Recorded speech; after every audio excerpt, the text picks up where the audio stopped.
Hi, welcome to Free Thinking Through the Fourth Turning. My name is Sasha Stone. Why the Democrats will impeach Trump a third time. A Groundhog Day hell of their own making. Quote, the party told you to reject the evidence of your eyes and ears. It was their final, most essential command. George Orwell, 1984. It isn't that one crazy, alleged animal-abusing Democrat who just announced articles of impeachment against Trump who will define Resistance 2.0. Podcast listeners, a story in the New York Post. Dem congressman calling for Trump's impeachment, once accused of indescribable acts involving 118 beagles in his pharmaceutical lab. It's the more serious threat that looms ahead should the Democrats take the House next year. Why are there no calls for impeachment? This is unacceptable. I will not live in an authoritative country, and neither will any of these people. You can do more. I like you, and I will vote for you if you are brave, and you do what we need. We need him impeached. We need him removed. There is no doubt, says John Ossoff, that this president's conduct has already exceeded any prior standard for impeachment by the United States House of Representatives. I agree with you. But as I said at the beginning, I also have no choice but to be candid with you about the situation that we face and the tools that are at our disposal. As strongly as I agree with you, ma'am. And I regret if this is an unwelcome response, but my job is to be honest with you. The only way to achieve what you want to achieve is to have a majority in the United States House of Representatives. Steve Bannon has become the harbinger. He predicted it in 2018, and he's predicting it now. You said you are going to save the Trump presidency in these midterms. Does he know that he needs you to save him? Well, I don't think the quote was we're going to save him. What we're trying to do is actually get this message focused. The message is about President Trump. It's about a referendum on President Trump. To me, it's an up or down vote. I think the Democrats, and particularly the grassroots Democrats, are running as an impeachment campaign. I think our side has to understand that. You just can't run on tax cuts. You have to run on the entire package of the Trump presidency. You think impeachment's on the ballot in November? Why? Absolutely. Because, number one, Tom Steyer and the grassroots of the Democratic Party have put it on the ballot, and so has Nancy Pelosi. Right now, Ari, when they say they're not talking about impeachment, it's because they've looked at the crosstabs in the polling, and they understand when we put impeachment on the ballot that it is a way to get all of the deplorables out. Even if the congressman in your district is a rhino, that you have to come out to support. If we lose the House, and don't think we can't lose it, people start leaning on their rakes of saying, hey, Trump's in there, and I've seen all this great stuff. Well, yeah, dude. But look at Florida 6. Look at Elise Stefanik. She's a hero. She's a patriot. She's been thinking about that UN job forever. And she went, and she said, hey, if I got to do it, I got to do it. I got to stay in the House, because what's going to happen in the House is going to be brutal over the next year, right? And look in Wisconsin. They're up there. If they win that Supreme Court judge vote on the 1st, they're going to take 2 seats right away, redistrict them. That means if Louisiana and North Carolina hold, which I think it will, that means we have to basically, if the redistricting is held in those states, we then have to hold New York and California. Or Hakeem Jeffries is going to be Speaker of the House. And Hakeem Jeffries is going to raise $2 billion or $3 billion because he's up there telling all those billionaires, you give me the money, the first thing I'm going to do in the first week of January 2027 is impeach Donald Trump. They're going to do it. You watch, they're going to do it. They have no plan. It's destroy Trump and imprison the people around him. And if they were to steal the 2028 election, if they're to steal the 2028 election, they will put Trump in prison. He's right. They have no other plan for America. Not in the 4 years Trump was in power the first time, not for Biden's 4 years, and not now. They have one directive: to purge Trump and MAGA from utopia. It's beginning to look a lot like 2016, only this time, I'm watching from the other side of the door. I escaped, but only just barely. I sometimes look back at who I was then and scratch my head. How could I have been that easily manipulated? How could I have believed them? I believed it all. I read every book on Putin. I hung on every word that came out of Rachel Maddow's mouth. I believed the New York Times had our best interests at heart. I could not believe or even imagine that the people I trusted would eventually expose themselves as weaponized partisan propaganda machines.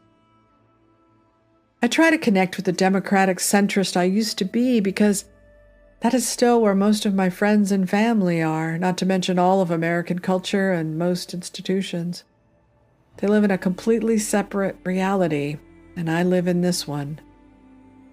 The only comparison I can make takes us back to just before the last Civil War. One reality not only justified slavery, but also existed inside a utopian antebellum paradise of Southern belles and wealthy plantations, but also believed ending slavery was an existential crisis they could not survive. How else to convince so many to go fight and die for a cause? The pre-war propaganda whipped both sides into a frenzy that would eventually take them to war.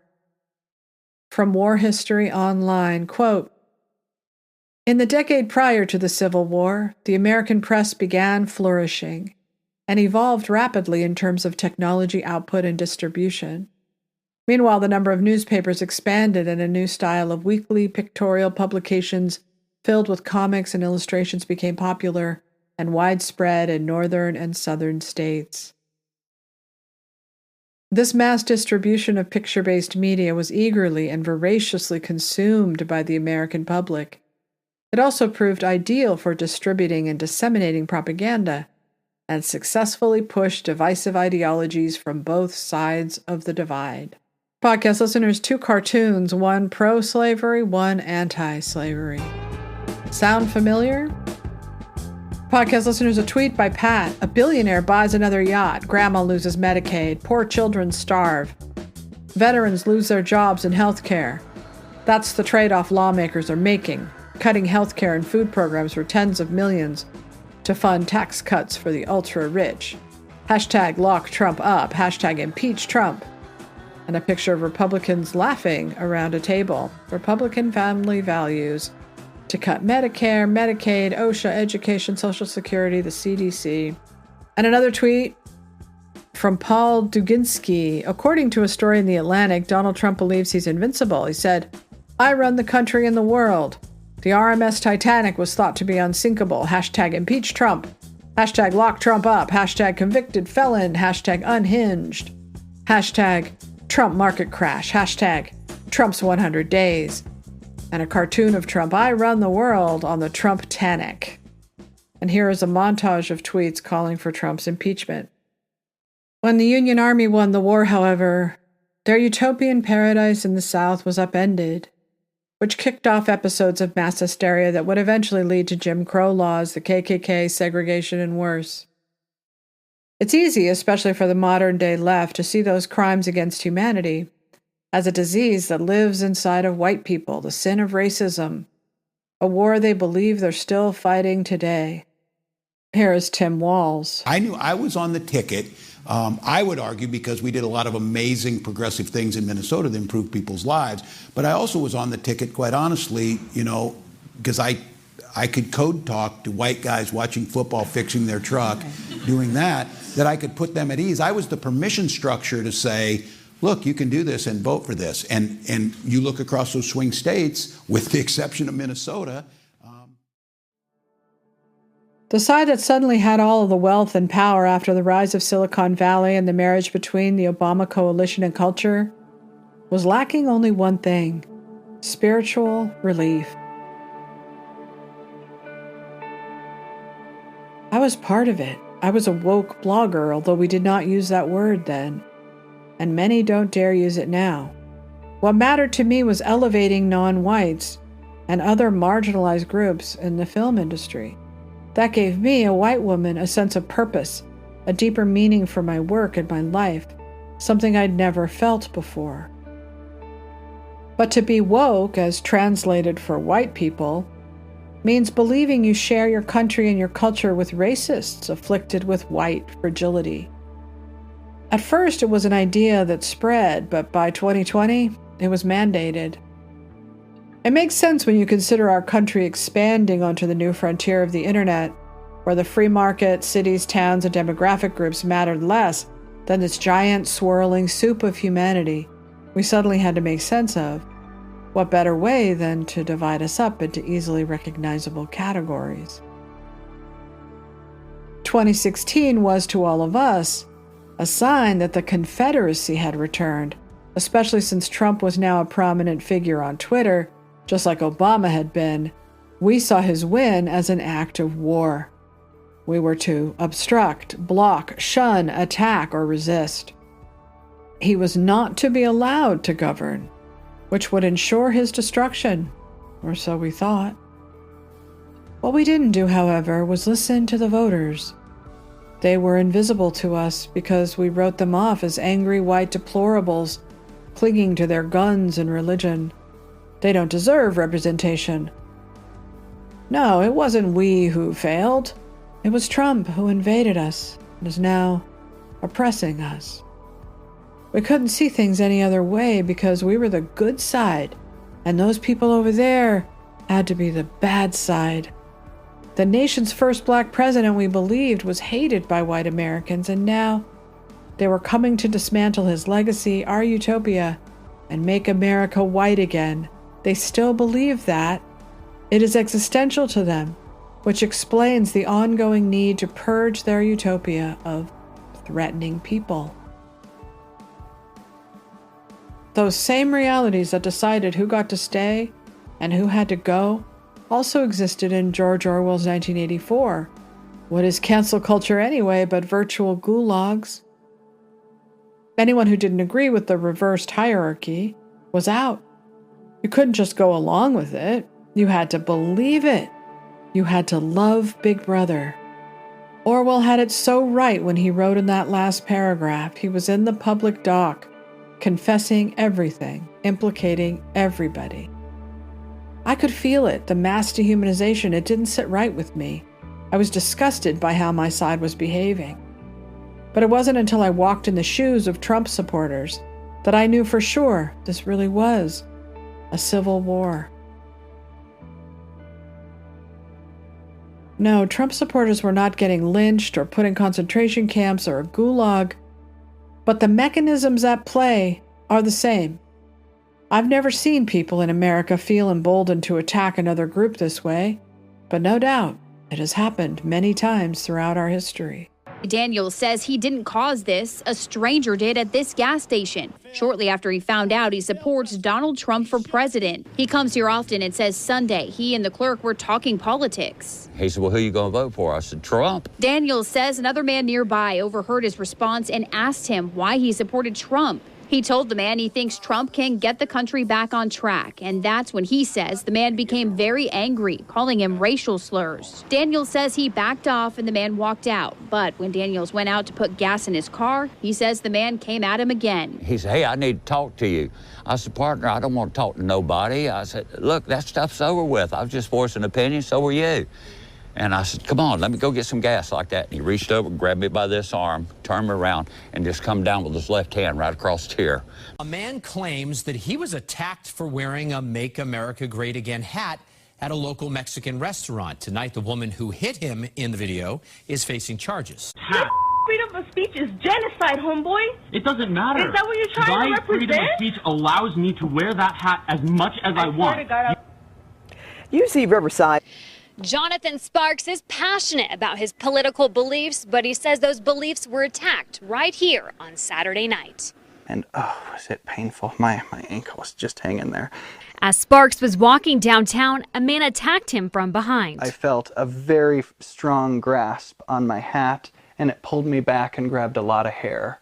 The assailant had jumped onto my ankle from behind, and so I not knowing yet that my ankle was broken into 4 pieces, turned around to grab and take the hat back, and my hands latched onto the hat. They both fell to the ground. I heard the words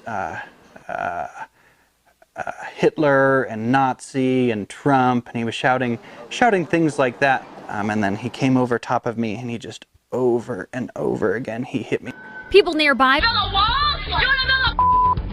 The video shows classmates shoving the 12-year-old St. Louis boy while yelling at him for supporting the president. His outraged mother says she is horrified.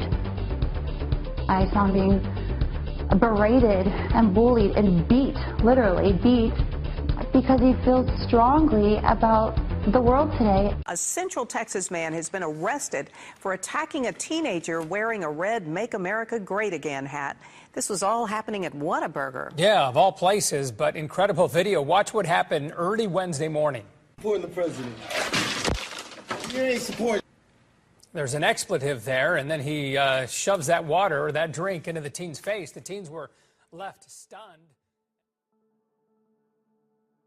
To justify that they are the good side, they must continue to find victims of oppression based on skin color or gender identity. They don't seem to care that much about the hollowed-out, torn-down neighborhoods in the middle of the country where people of all skin colors are suffering. No, it has to be those who come from other countries, helpless and faceless, defined only by one thing, the color of their skin. That is how illegal immigrants have become religious symbols on the left now, and why their crimes are erased from the narrative, and victims of their crimes are ignored. Are they importing slave labor, or are they importing more marginalized groups to justify their moral superiority and preserve their power?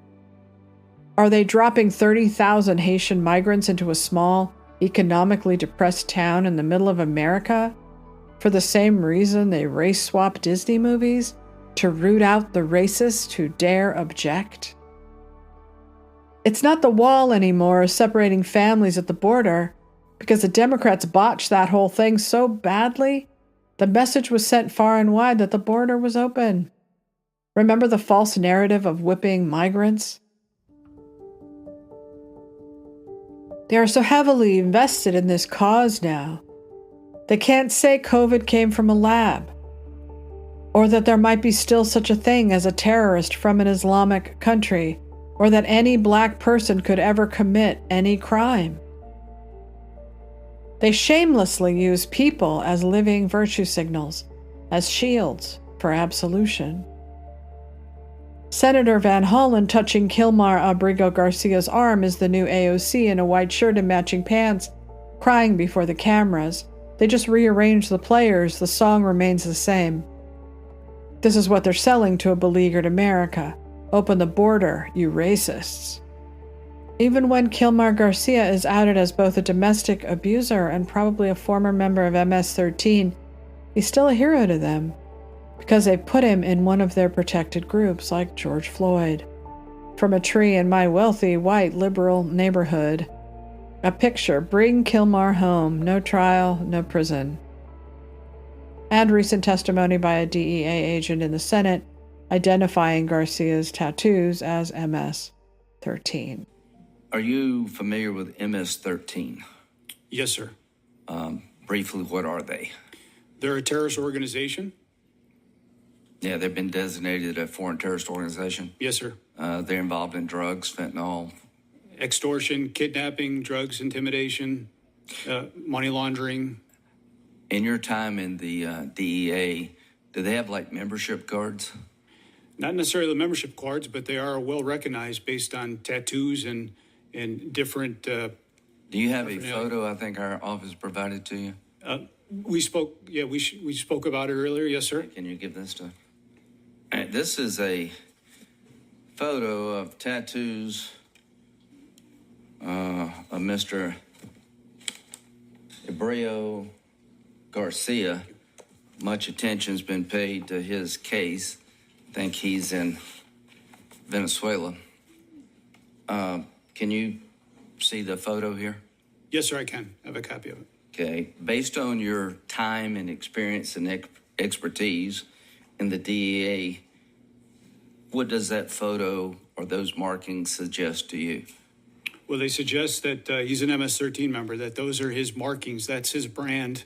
Not only my time at the DEA, but currently I participate. So the start with a leaf, what's that a sign of?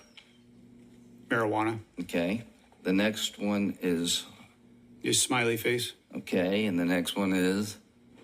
believe that's a 1. I can't. It's a little blurred out for me, sir. Yeah. And then the last one's a 3 backwards. Okay. From here. Yes, So sir. based on your time as a DEA agent in the field, particularly in Mexico, these tattoos are consistent with MS-13 associations. Yes, sir. That's correct. Do you know of any other set of combinations that would suggest some other organization this represents? With this particular one, no, sir. From the other side of the door, now I can see that it was unseemly for the side that had all of the money, all of the power, and all of the culture to cosplay we were the oppressed side. But we did that by borrowing from the oppressed classes that we claimed as our own. Therefore, they could never really rise, because their status as oppressed people gave them and us power in a culture that measured their worth based on victimhood. Groundhog Day. Resistance 2.0 has a thirst for the endgame. They still want Trump in jail, one last cancel. That's what it'll look like after Trump leaves office. They would prefer his supporters be deported or at least exiled and never seen or heard from again. A tweet from James Tate, we need to deport the red hats and replace them with immigrants. Off a tweet that says, anyone who can walk 3 grueling months with a child to escape death and violence and want a better life can live next to me any damn time, with 19,000 likes. Oppression is the new free trade. Import the oppressed because rich people have run out of ways to give their lives meaning, while also sending them to work jobs they think Americans won't do, not to mention supporting trade policies that exploit slave labor in other countries. But hey, it's okay with James Carville, so why not? All right, that's the nature. And by the way, I have on 6 items of clothes: shoes, socks, jeans, skivvies, t-shirt, and sweatshirt. So happy you know how many of these were made in America? None.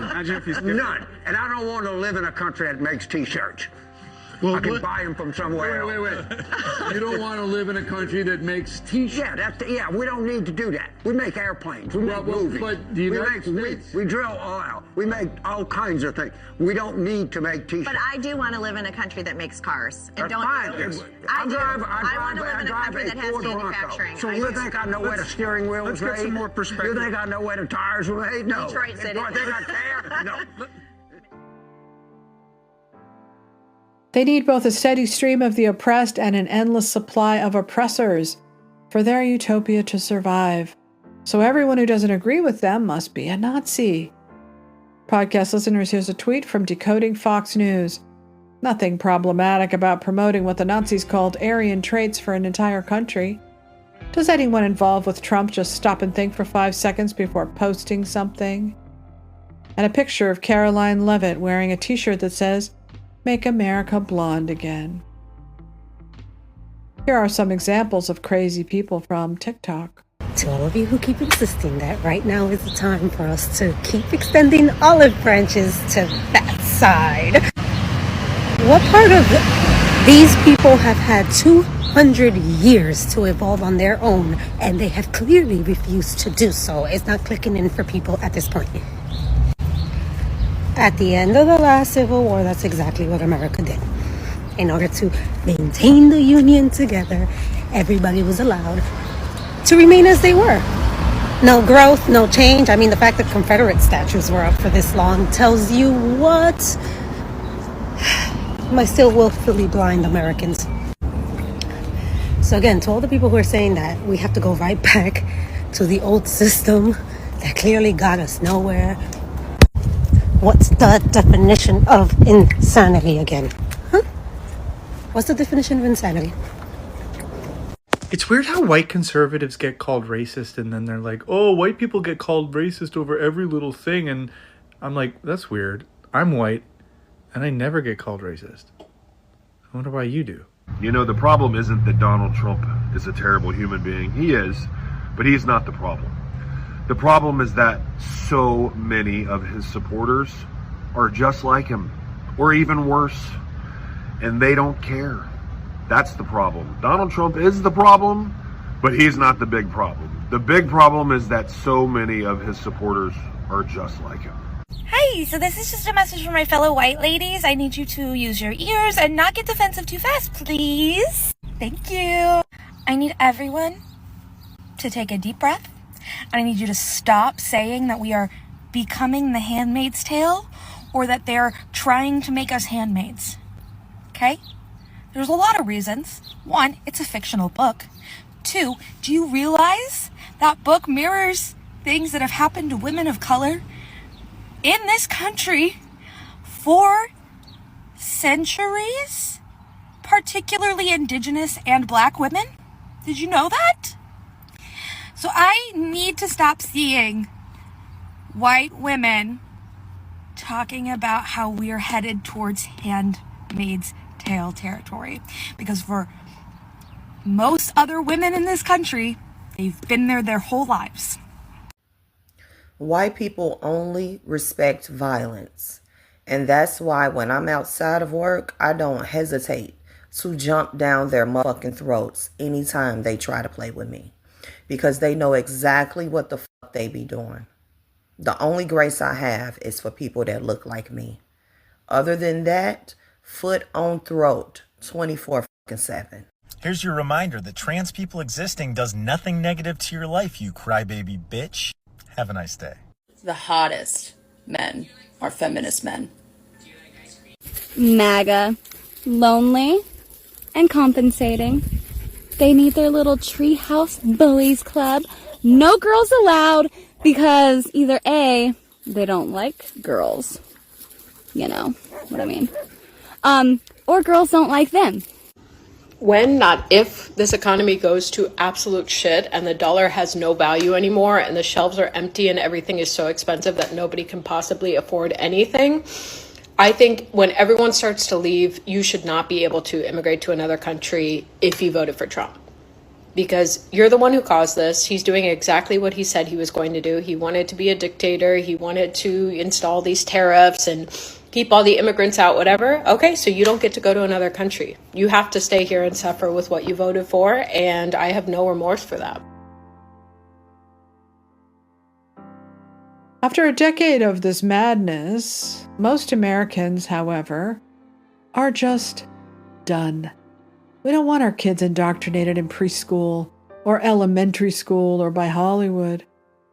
That's why even now, despite the polls, the tariffs, the chaos, Americans still say, yeah, we'll take that guy.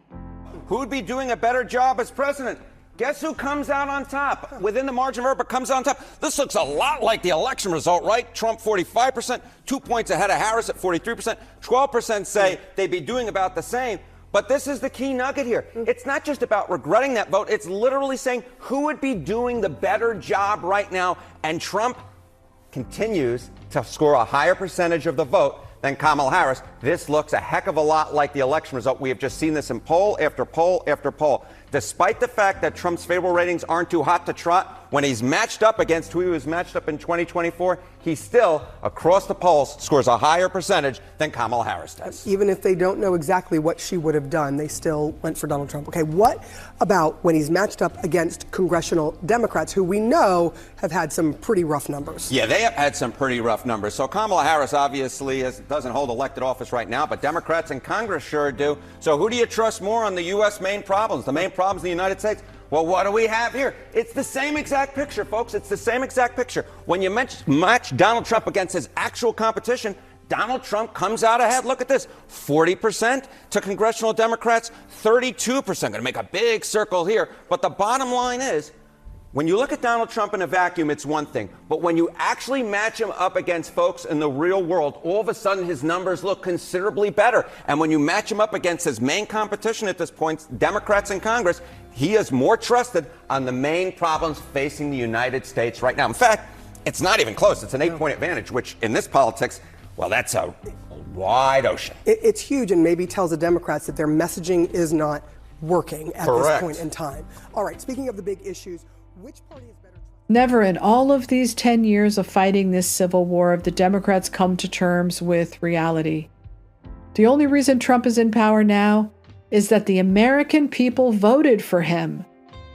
The only way that doesn't matter as if democracy doesn't matter, because those people and those votes do not matter.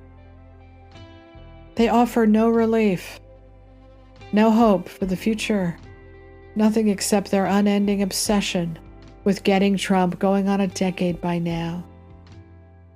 They already lost the war. They just don't realize it yet.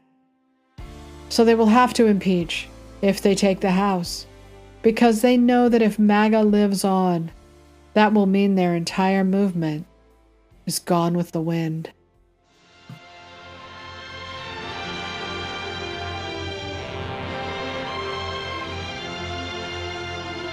Thank you for listening to this podcast. SashaStone.substack.com. And remember, to thine own self be true.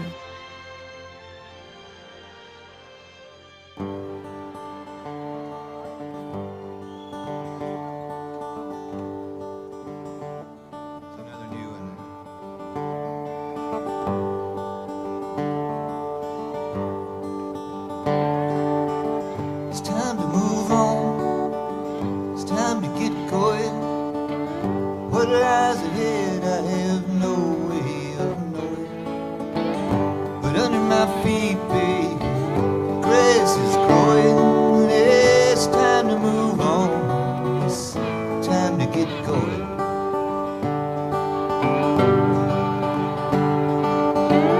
Broken skyline, moving through the airport. She's an honest defector, conscientious objector, now her own protector.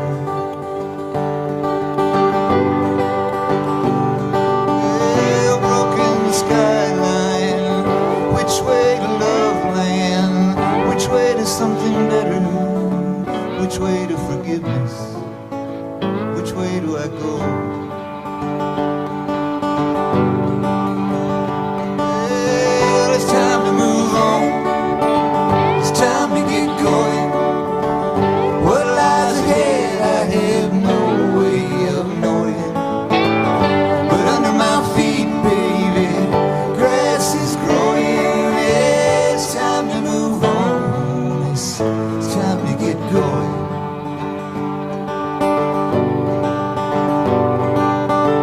Sometime later, getting the words wrong, wasting the meaning and losing the rhyme. I got nauseous adrenaline. It's like breaking up a dogfight, like a deer in the headlights, frozen in real time. I'm losing my mind. It's time to move on. It's time to get going. What lies ahead, I have no way of knowing. But under my feet, baby, grass is growing. Yeah, it's time to move on. It's time to get going.